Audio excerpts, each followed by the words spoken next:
Noches, profe. Mi nombre es Diego Alejandro Domínguez. Voy a hacer este video explicativo acerca de las finanzas corporativas. Lo que vamos a ver, la historia de las finanzas, el costo del capital, la estructura del capital, el capital del trabajo, el presupuesto del capital, la clasificación de proyectos de sus riesgos, flujos de efectivo y el punto de equilibrio. Empecemos con la historia de las finanzas. Anteriormente, el ejercicio contable era mucho más simple, solo se enfocaban en llevar los libros contables y en buscar financiamiento cuando era necesario. Posteriormente, entre los finales de los años 1800 y principios de los 1900, las empresas empiezan un auge importante y una expansión en el mercado bursátil. Sin embargo, en el año 1929 se da la Gran Depresión, producto de los golpes que en la Segunda Guerra Mundial, y se produce una caída en la Bolsa de Valores de Nueva York, causando la bancarrota a muchos inversionistas y empresarios. Todo esto causó que las empresas que sobrevivieron tuvieran muchos problemas financieros y se empezó entonces a abordar más las finanzas corporativas como la posible solución para mantener la solvencia y reducir la deuda. En la segunda mitad del siglo XX se empieza a conocer movimientos enfocados en las teorías de la relación entre activos y los pasivos para maximizar los valores de las compañías y toma relevancia la planificación y el control en el ejercicio contable. Surgen modelos como el de Modigliani y Miller, donde se afirma que el valor de una compañía no se afecta por la manera como financia sus acciones, es decir, era libre de impuestos, de transacciones y costos de quiebre. En el año 1970 se vive una etapa ascendente en un ciclo económico y las empresas se expanden. Se empieza a hablar entonces del crecimiento, de la rentabilidad, de la diversificación internacional. A mitad de esta misma década se da otra teoría creada por Jensen y Macklin que indica que los gerentes tienden a basar sus decisiones en conseguir beneficios propios en vez de pensar como los dueños de las compañías, que es maximizar el valor de estas. Para llegar a lo que se conoce hoy como finanzas corporativas, se tuvo que pasar por varias crisis y aprender de ellas. Hablemos del costo del capital. Según Besley, es el rendimiento promedio que se requiere entregar a los inversionistas de las compañías con el fin de atraer sus fondos. Es decir, es el costo de los fondos que pretenden reunir las empresas. Se denomina tasa mínima de rendimiento.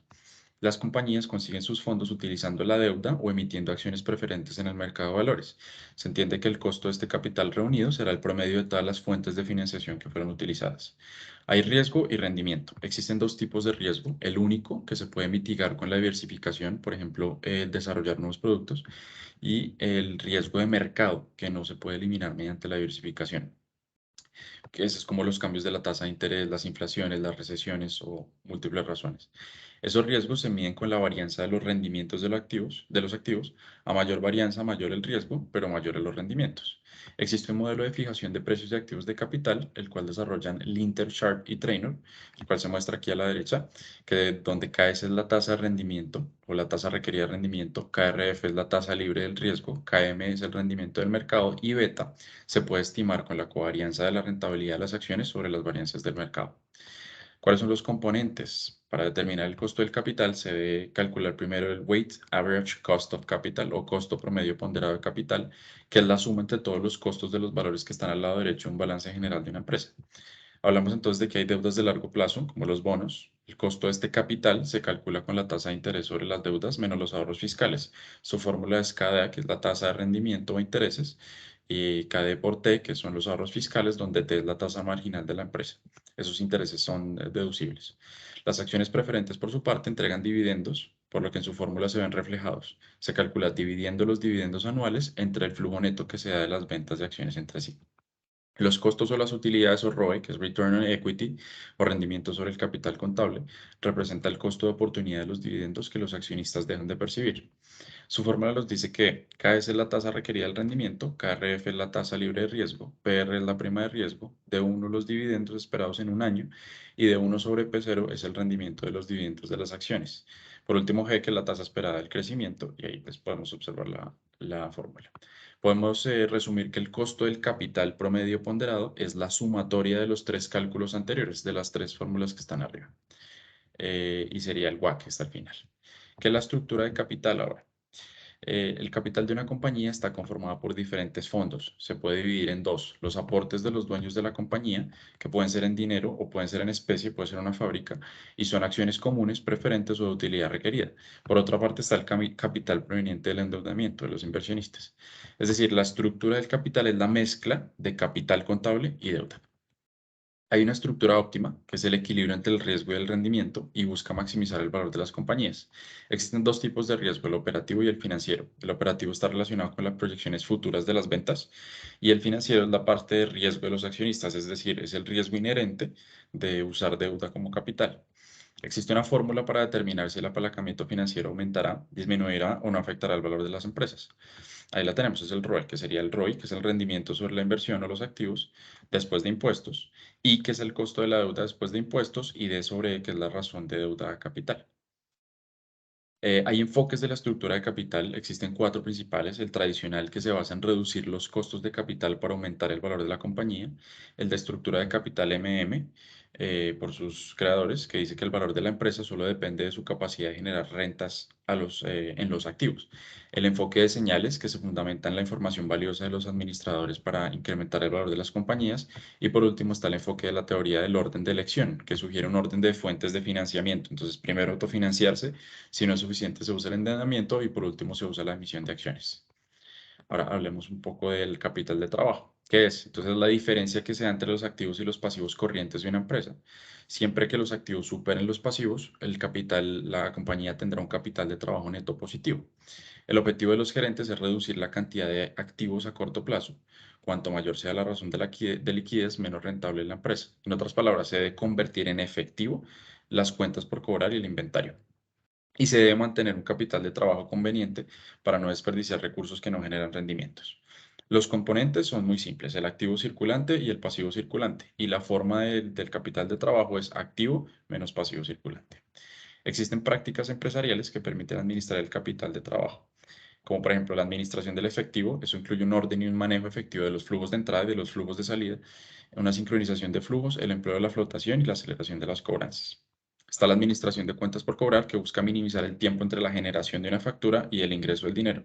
Una opción que se usa mucho es vender la cartera de clientes con buena reputación a compañías de factoring para recibir ese dinero. La administración del inventario, que determina la cantidad de inventario que debería mantenerse, la fecha que se hacen los pedidos y las cantidades de las órdenes. Existe un modelo que permite determinar la cantidad de orden que minimiza los costos totales de inventario, y ese es el CO, o la cantidad económica de la orden. Está dado por los costos fijos de la orden, T, que es la demanda de las unidades vendidas por periodo, y C, que son los costos de mantenimiento. Y por último, P, que es el precio de compra de costo por unidad. También hay sistemas útiles que ayudan a mantener el nivel bajo de inventario, como es el Just in Time, JIT, que lo vimos en la clase, o las subcontrataciones. Hay otra que es la administración de cuentas por pagar, que se trata de reducir los gastos acumulados, las cuentas por pagar y los préstamos bancarios y el papel comercial. También está el ciclo operativo y el flujo del efectivo, que se determina mediante tres factores básicos de liquidez: el periodo de conversión de inventarios, el de conversión de cuentas por cobrar y el de diferimiento de las cuentas por pagar. Hablemos ahora un poco del presupuesto de capital y el análisis de efectivo de los flujos. El presupuesto de capital es el proceso de planeación para comprar activos de los cuales un rendimiento se espera en un plazo mayor a un año. Por ejemplo, la compra de una nueva máquina de producción, o una campaña de marketing, o un desarrollo nuevo que va a dar los rendimientos futuros a más de un año. La clasificación de los proyectos: hay tres: los independientes, que no dependen de otro proyecto, no afectan a otros proyectos; los mutuamente excluyentes, los cuales, si se aceptan, se deben rechazar otros proyectos; y los proyectos dependientes, que si se aceptan es porque otro proyecto ha sido aceptado, es decir, dependen de otros proyectos. También existen clasificaciones como los proyectos generados por oportunidad de crecimiento, por oportunidad de reducción de costos, o generados por cumplir normas legales. Hay unos principios para estimar los flujos de efectivo de los proyectos. Los 5 pasos son: los flujos de efectivo deben ser incrementales, los flujos de efectivo deben ser medidos después de impuestos, todos los efectos indirectos de un proyecto deben ser incluidos en el cálculo de los fijos de efectivo, los costos irrecuperables no deben considerarse para evaluar proyectos, y el valor de los recursos usados en el proyecto deben medirse en términos de su costo de oportunidad. Hablamos de la inversión neta, que se define como la salida de efectivo inicial, y se calcula el costo del nuevo proyecto más el costo de la instalación o transporte, más los incrementos asociados al capital de trabajo, menos la utilidad neta, y más o menos se puede sumar o restar los impuestos asociados a la venta de los activos. El flujo de efectivo neto se calcula usando el delta de la utilidad de operaciones, o el cambio de utilidad en operaciones, más el cambio de la depreciación, menos el cambio del capital de trabajo neto. Ahí está la formulita que vemos acá. ¿Qué es la evaluación de un proyecto por ahora?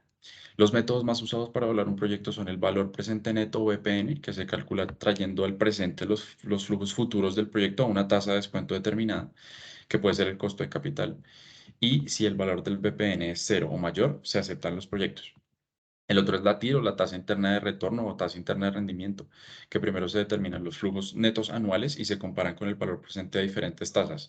Una vez igualados los dos valores presentes de ingresos y egresos, si la tasa es mayor que el costo de capital o el costo de oportunidad, se acepta el proyecto. En otras palabras, es la rentabilidad total del proyecto en un tiempo determinado. ¿Qué es el riesgo de un proyecto? Bueno, el riesgo de un proyecto, pues el riesgo total de un proyecto está definido por la posibilidad que se comporte con bajas expectativas y que resulten pérdidas ocasionadas. Se utiliza un método para evaluar este riesgo y se conoce como el análisis de simulación. Simula por lo menos 100 veces diferentes cambios en las variables de cálculos de flujos netos. Luego se calcula la media, la desviación estándar y la Z para calcular la probabilidad de que el proyecto tenga un BPN igual a cero. Por último, hablemos del punto de equilibrio que lo vimos durante la clase y es el nivel donde las ventas no arrojan utilidad, pero tampoco generan pérdida. Es decir, los ingresos y los costos son iguales. Se pueden obtener utilizando la forma que vemos la fórmula que vemos a la izquierda, ya sea en dinero o ya sea en unidades. Están las referencias, profe. Muchas gracias. Que tenga feliz día.